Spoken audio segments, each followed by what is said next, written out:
Hi, everyone. We are going to be doing math again today together. And you might be saying, oh, Miss Nadler, you're wearing the same shirt as yesterday. Is this the same video?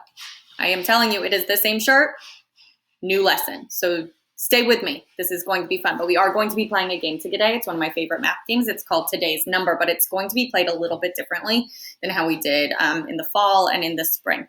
So today, what you're going to be doing is using those two equations that are on the slides. Your first job is to really think and estimate, are your answers going to be bigger or smaller than 500? And how do you know? So the first equation is 201 plus 302. So looking at that problem, will your answer be bigger or smaller than 500? I'm going to go first because I'm the teacher, so I get to go first. I say it's going to be smaller than 500. Oh my gosh, don't yell at me. You're saying it's going to be more? I really want you to prove it to me. And I'm going to try and prove you what I think. I see a 2 and a 3, that equals 5. And then I have zeros, and then I have a 1 and a 2, that's 3.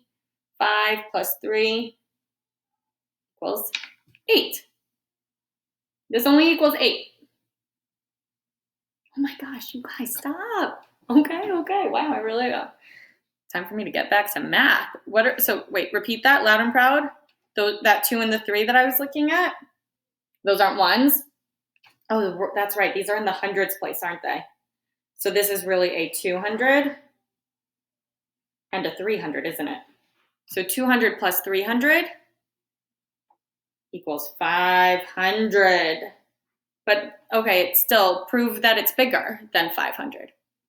There's nothing in the tens place. Oh, but what about in that one place? I have a 1 and a 2. So I have 1 plus 2 is 3. 500 plus 3 equals, oh, you guys are really fast. Okay, 503. Nicely done, everyone. Great work. Okay, we have one more problem that you're going to have to really think about. Remember, greater or less than 500. So the number is 250 plus 249. 250 plus 249.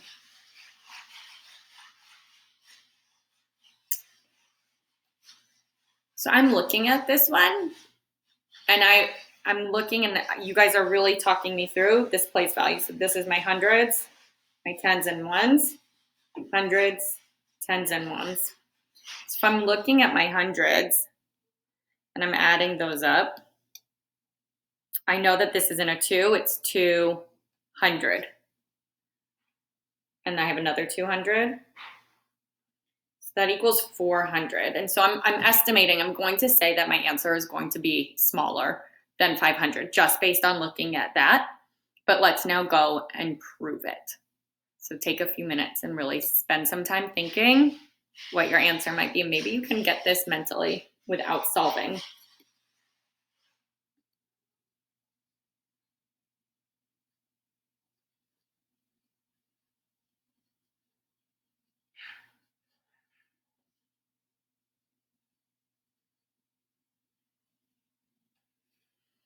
Okay.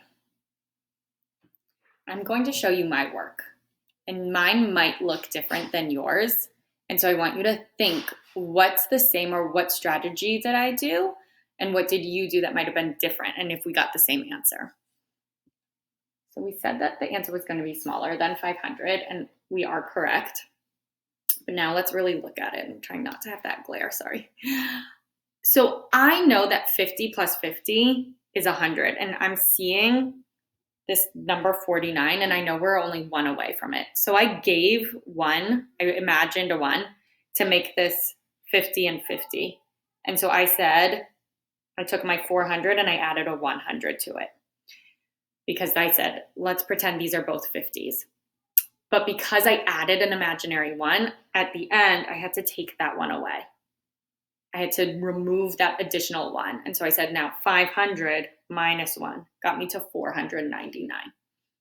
You guys might have gone and done something different. Perhaps you did 400 plus 50, and then maybe 450 plus 40, got you to 490, and then you added that extra 9. Any of those answers are definitely great, and those strategies, I just wanted to give you something a little different. See you later.